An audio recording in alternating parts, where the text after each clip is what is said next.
welcome to 28 Days and Beyond, where we talk about our history, our heritage, and our culture. I'm Amari. I'm Charisma. Welcome back. Here we are. Yes, here we are. What are we talking about today, Amari? Oh, well, you're just going to jump right yes, in, I'm huh? jumping now you're right gonna ask in. how I'm doing, Okay, how my day. I'm sorry. Okay, all right. No, don't worry about it. How are you, Amari? I'm doing very well. AJ, are you good? No. Today we will be talking about, we're living in some very serious times, if you will. Yes, right? We are. And it's really a matter of figuring out what should or what can or what could Black people be doing. That's a whole lot of shoulda, coulda, wouldas. Shoulda, coulda, wouldas. Yeah. Well, let's not hope woulda because, anyway, the point is, what can we be doing, right? We know that we're seeing on the news policies that are being rushed through that will have direct impact on our lives, a general sentiment of hatred, right? That is more explicit than it's been in a while. Not to say that it's more present than it's been in a while, but at least explicit. Yeah. What can we be doing? I mean, I think that's an excellent question. We've kind of teetered on the line of how effective is protest. Right. Mm-hmm. And then we talked a little bit about politics and whether or not voting is worth. Whether it's worth voting in terms of is it actually going to help get our voices out and help us to be heard. So I think for me, it just feels like it's a combination of all of those things. I think sitting back and doing nothing besides griping and talking about it amongst ourselves or at the dinner table without actually sharing those conversations or sharing those opinions is not going to help us get anywhere. I wish I had all of the answers because if I did, I would just sprinkle a little some out there and then we'd be golden. But I don't know. I think it's a combination, and I think each person individually has to figure out their personal best method of doing something to contribute to getting us to move forward and move past some of these. Here goes a question then that comes to mind as you say that, because you say, you shouldn't just be keeping them around the dinner table or whatever have you, and that each person has to figure out what it is. Does each Black person have a responsibility to do something? I think so. Really? Yes, I do. Oh, I thought you were going to give us more. No, I do. Stamp, finished. That's what about you? I mean, well, obviously, certainly do. You know what I mean? I certainly think that we have a responsibility. But I think it's also important that we place this within a larger historical context, right? Nothing just pops out of thin air. No, right? Not at all. And if we have a larger historical view, we'll be able to see trends, we'll be able to see directions, certain similarities, things that are recurring and repeating, lessons that we should do, lessons that we shouldn't do. You know what I mean? I mean, especially for a show like 28 Days and Beyond, one of my good brothers always said, the study of history is not the learning of facts, or at least the goal should not be the learning of facts. It should be identifying lessons and applying them to our lives as we move forward, right? As I was always taught, and I'm sure you've heard this expression, those who don't learn their history are doomed to repeat it. So, learning from things that have happened so we can figure out, okay, these are the things that happened in the past, these are the things that work, these are the things that absolutely did not work. What can we do to make sure that the things that didn't work continue to happen? Exactly. So on today's episode, we're joined by Dr. Glenn Bracey, who will be breaking down some of these issues and a lot more when we come back on 28 Days and Beyond. Welcome back to 28 Days and Beyond. We are now joined by Dr. Glenn Bracey. Thank you so much for joining us today. Thanks for having me. So tell us a little bit about you. Oh, wow. Okay. Yes. So I'm from Wilmington, North Carolina. Okay. And particular to our topic, I'm really proud of that because Assata Shakur is from there, the Wilmington 10 are from there, David Walker of David Walker's Appeal to the Colored Citizens of the United States is from there. That's awesome. So Wilmington. Rich history. Yeah. We were the last Black government post-Reconstruction. So a lot of great activism history coming out of Wilmington. In part because because North Carolina as a state, and Wilmington in particular, has been regressive, and so regressive politics and creative, progressive Black folk have tended to go together. Yeah. And you're also a professor of sociology at Villanova University. I am. So how does that background, but also how does that relate to the research that you do? Wow. Okay. So Coming from Wilmington, my parents used to take us to the David Walker Festival every year, and I got to know some of the history of our activism. I had an uncle who, when I was little, bought me I Too Sing America, and just having that book on the shelf and a little bit as a kid gave me a little indication of the importance of our history. I went from there to Texas for my PhD. My undergrad is from University of Florida, and at Texas A&M, there's a statue to a Klansman in the middle of campus. There's all kinds of things. You know, there was Catch an Immigrant Day where students would come out and run around campus, the conservatives would, and capture other students who were in orange jumpsuits to show them what should be happening. Is that still like? Oh yeah, this is all, you know, present tense, or at least, you know, I only graduated, you know, recently, so so these things are still ongoing, and it showed the need for present activism. When I was an undergrad at the University of Florida, Thomas Branch was going through Perry, Florida, and he stopped in the 27 Package Lounge, and they said, "What are you doing?" And he was a black legislator from Maryland. They said, "What are you doing?" And he said, "I'm coming to get a beer. You're a bar." And they said, "Go back outside and come in the back and sit in the back room where the blacks drink." Wow. Now, you know, that's, you know, that was 2001 or something like that. Yeah. So, you know, I started investigating civil rights abuses in Northern Florida at that time. Jeb Bush eliminated or opposed the funding for those kinds of for enforcing civil rights law. And I recognized that even in a state that had a large Latino population, that had a large black population, that had sometimes gone blue, that politics wasn't going to be a way for us to actually get our needs met. And what would be? Well, that's a whole nother question, The question, right? isn't it? Right? So if government and politics is not the way for us to get our needs met, then self-determining institutions, I think, are our best path. So I think about people like Bracey Boggs, who was working in Detroit for many, many years and started building community gardens for folks. Or another idea that she had that I think is outstanding is she started the Freedom Now Party with her husband and said, we need to have a racial justice party that is clear, that is aggressive, and is engaged in electoral politics, but is thinking about electoral politics for more than just gaining power, right?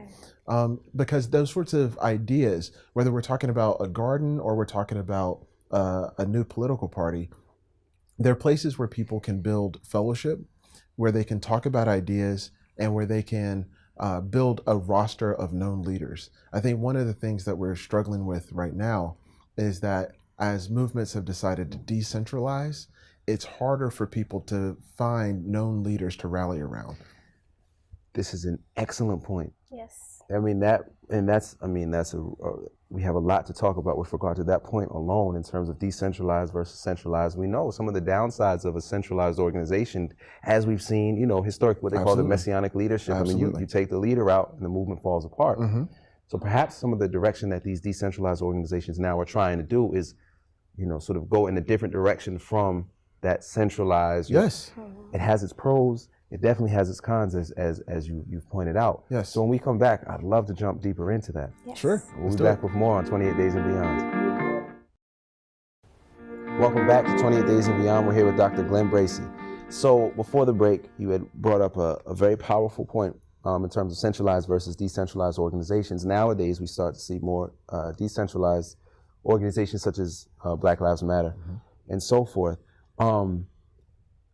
Charisma and I opened up by talking about, in this era, what are some things that Black people can be doing? So how do you assess the state of Black activism in this era? Ooh, now that's an even larger question. That's just a small question, right? No worries.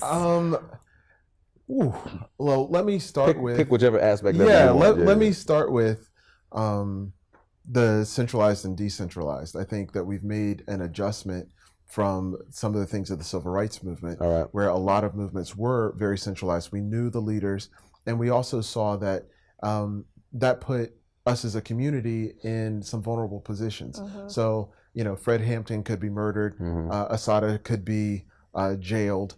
Fred Hampton could be murdered. I mean, you could go down the list, or MLK could be targeted, right? Like all of these, so centralized led us to some troubles, and frankly, it led to some bottlenecking around gender and sexuality or leadership, those sorts of things. So people saw those drawbacks and decided to be decentralized and take advantage of things like the internet. And so you get a lot of hashtag movements now, and people are confused about what it takes to actually do a movement, how much thought, how much planning it takes. When I was fortunate enough to see the great Diane Nash speak recently, and she talked about, and if you don't know who Diane Nash is, I'm sure that y'all do, but let me just say for people who might not, she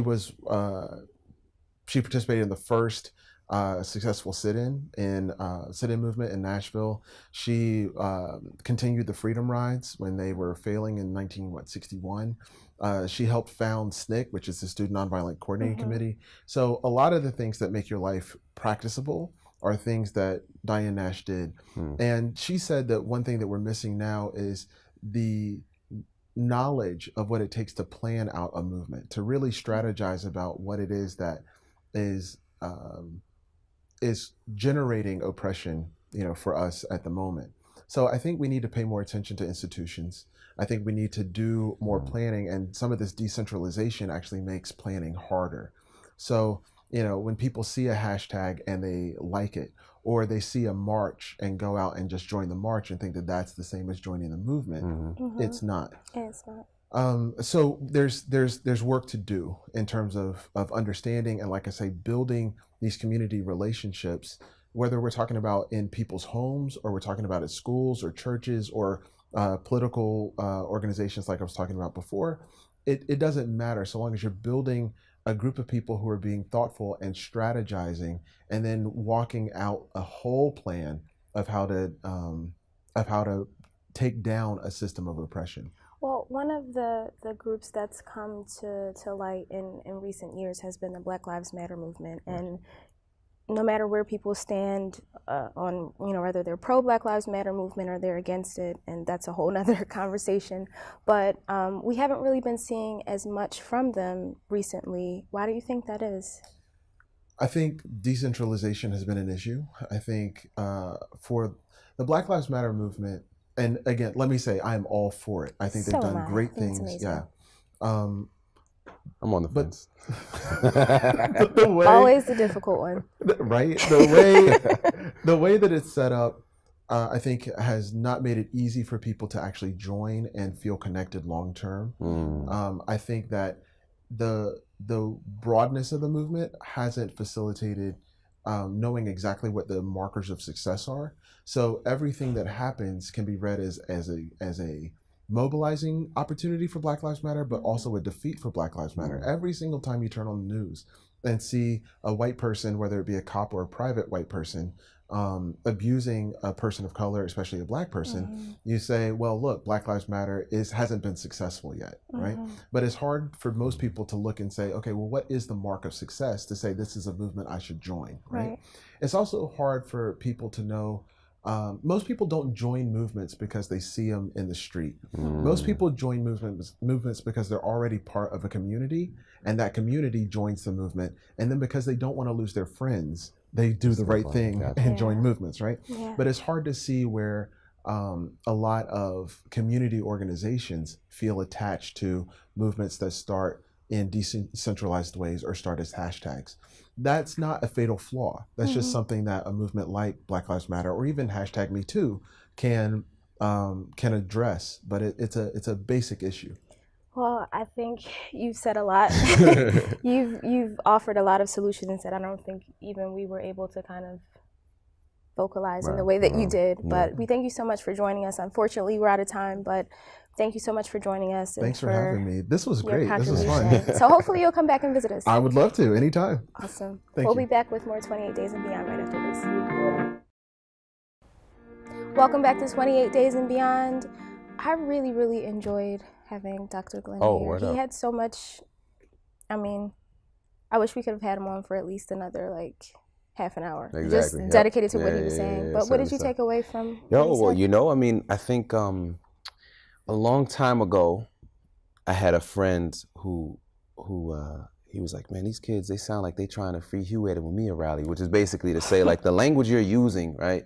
About Huey Newton, free Huey, the Black Panther, but it's in the era of Mumia Abu Jamal. In other words, your language is outdated, right? Your approach, your way of thinking about this is outdated. That's now from all a the different young folks time. are talking about free Meek, but that's another topic Well, yeah, entirely. I mean, you're right. If you're saying free Mumia now, you really should. Anyway, but what that says to me is, so the power structure has adapted its methods of maintaining power and oppressing people.